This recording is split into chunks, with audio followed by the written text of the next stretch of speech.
ठीक है, चलिए हम देखते हैं क्लास 10 गणित एक्सरसाइज 1.3। क्वेश्चन है कि सिद्ध कीजिए कि √5 एक अपरिमेय संख्या है। √5 क्या है जी? एक अपरिमेय संख्या है। √5 एक अपरिमेय संख्या होता भी है, लेकिन इसको सिद्ध करके दर्शाना है कि √5 क्या है? एक अपरिमेय संख्या। तो अपरिमेय सिद्ध करने के लिए सबसे पहले इसको हम क्या मानेंगे?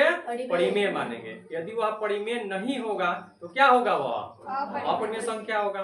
तो यहाँ पे हम लिखे हैं कि माना कि √5 एक परिमेय संख्या। √5 एक परिमेय संख्या। तो जो संख्या परिमेय होती है उसको बताया था आप लोग को हम कि वह क्या होती है? अंश और हर रूप में होती है। अंश और हर के रूप में होती है, अर्थात p बटा q के रूप में होती है। और p और q क्या होता है? कोई पूर्णांक होता है तथा q is not equal to 0। यानी अंश और हर कोई पूर्णांक होता है और हर कभी भी 0 नहीं होता। ठीक है, अर्थात क्या बात ध्यान दीजिए, अर्थात √5 बराबर क्या होगा? p बटा q। जब हम 5 को मान लिया परिमेय संख्या तो यह p बटा q के रूप में होगा। ठीक है, अब यहाँ से हम क्या करते हैं? क्रॉस मल्टीप्लाई कराते हैं तो √5q बराबर क्या हो जाएगा? p। √5q बराबर p। अब क्या करते हैं? दोनों पक्षों को वर्ग करते हैं। वर्ग मतलब स्क्वायर करते हैं। स्क्वायर कर लिया गया। √5 के स्क्वायर कितना होता है? 5। q के स्क्वायर q स्क्वायर के बराबर p स्क्वायर। अब यहाँ पे हम लिखेंगे q स्क्वायर बराबर क्या लिखेंगे? q स्क्वायर बराबर क्या होगा? p स्क्वायर बटा में 5। क्या हो जाएगा? p स्क्वायर बटा में 5। अब इस प्रकार से हम देख रहे हैं कि ये जो 5 है वह p स्क्वायर विभाजित करता है और p स्क्वायर जो है 5 को विभाजित करता है ना जी। ठीक, यहाँ पे इसको लिखकर छोड़ देंगे। अब क्या करेंगे? हम यहाँ पे p के स्थान पे मानेंगे। अब मानना क्या, ध्यान दीजिएगा, जब यहाँ पे आपको √5 को सिद्ध करना है तो क्या मानेंगे? यहाँ पे 5k मानेंगे। क्या मानेंगे? 5k।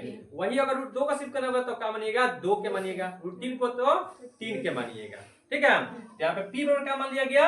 5k। ठीक है, अब इस वैल्यू को समीकरण 1 में यहाँ पे रखते हैं। समीकरण 1 से यानी कि 5q स्क्वायर बराबर p स्क्वायर दिया हुआ, तो p का स्क्वायर क्या मान लेंगे? 5k।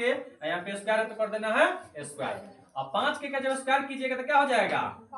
5 × 5 = 25k स्क्वायर, यानी कि 5q स्क्वायर 25k स्क्वायर।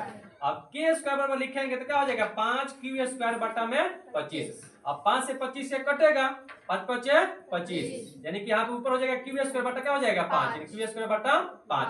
अब यहाँ पे हम देखते हैं कि q स्क्वायर जो है q जो है वह 5 को विभाजित करता है और 5 जो है q स्क्वायर को विभाजित करता है।